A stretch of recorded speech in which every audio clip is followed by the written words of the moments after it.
Really quality, entertaining television has really helped me get through 2020. I don't watch as much TV as some other people, but because I'm selective in what I watch, when I do watch something, I get really deeply immersed in it, and it usually comes out pretty quality. The only limitation I'm putting on this list is no anime, because that's another list you can watch on my channel. And yeah, with no further ado, let's do top five shows of 2020. At number five, we have The Boys. Now, The Boys remains an interesting show with some big flaws.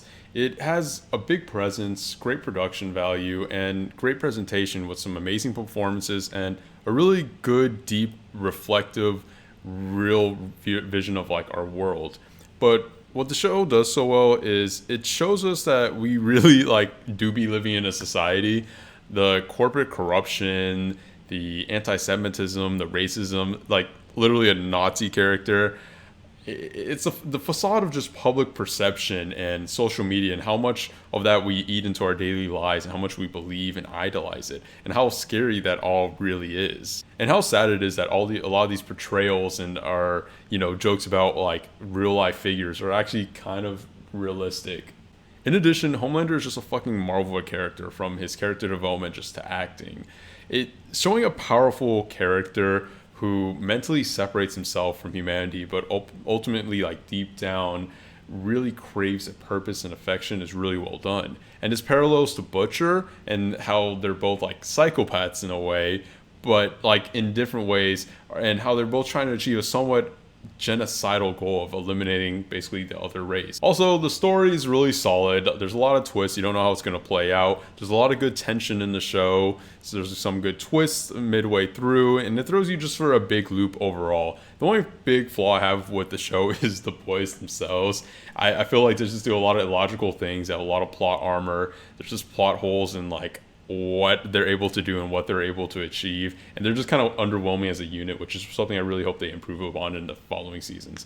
But that doesn't really bring it down too much, so it's still my fifth favorite show of 2020. At number four, we have Dave, which is the FX show written and directed or starring Little Dicky. Now, you might not think much of this show, and it didn't seem like much when it was coming out, but the show's really relatable in a lot of ways, and it's a good story of just of being overshadowed by like a lot of your life, or being judged based on your appearance. The show has really great written comedy, really just witty, fun dialogue, great characters, some great cameos from like famous like artists and stuff like that, and like really solid music like just meshed in. It's kind of like a suburban Atlanta show where like the humor and stuff is still kind of there, but a lot of the problems feel like somewhat relatable for someone who maybe grew up in just a suburban kind of like life like that, and also someone who might have been trying to shoot for something that wasn't totally attainable like traditionally by you. But overall, just a really surprising show. I really hope we get a season two. Just really funny, and like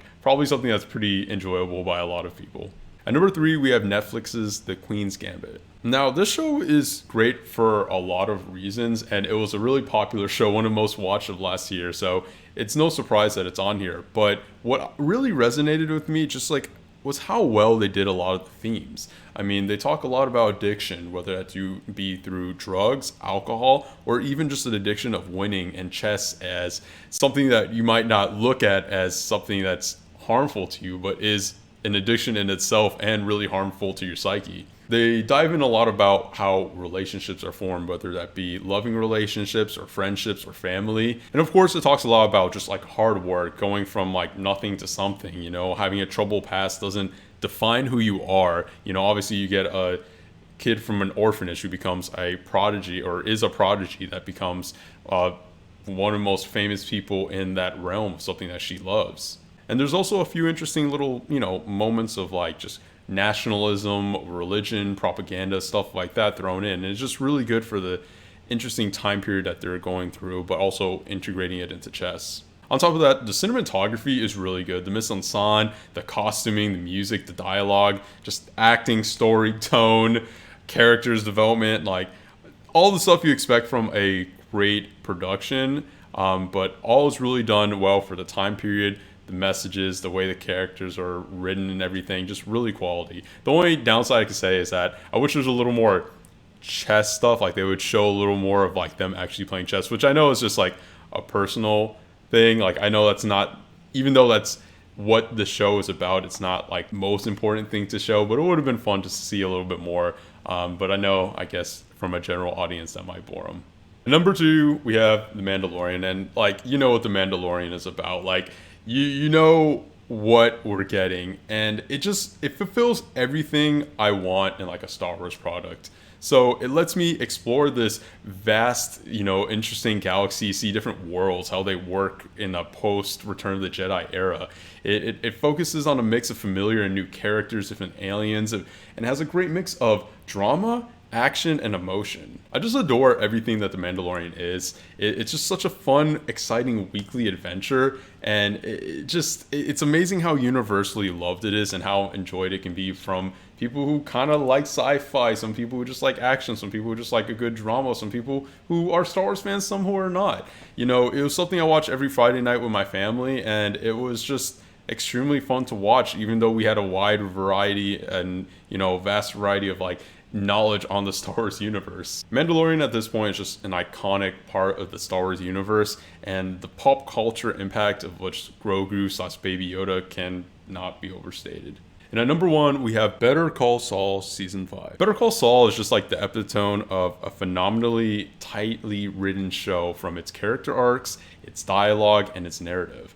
And I kind of genuinely think Better Call Saul is a more consistently written show than Breaking Bad was in a lot of ways. And even then, it's more intense and dramatic, which is insane because Breaking Bad is one of the best shows ever made. So the fact that a show that is so heavily relied on just its character interactions and raw acting, it's a marvel in itself.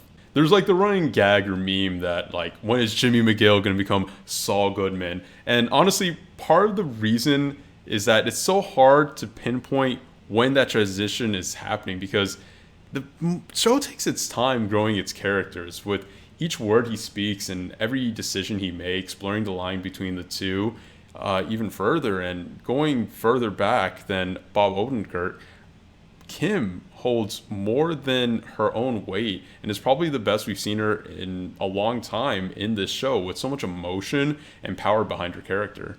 And her storyline also is getting more twisted as she also becomes a much different character than she was in season 1.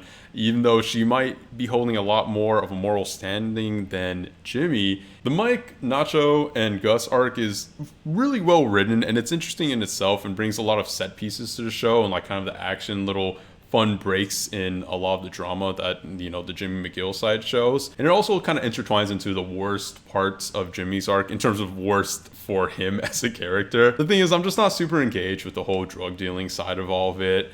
And I really find the lawyer stuff a lot more interesting, maybe because it's what we already got in Breaking Bad. And the final point I want to bring up is just fucking Lalo Salamanca is such a brilliantly well done villain.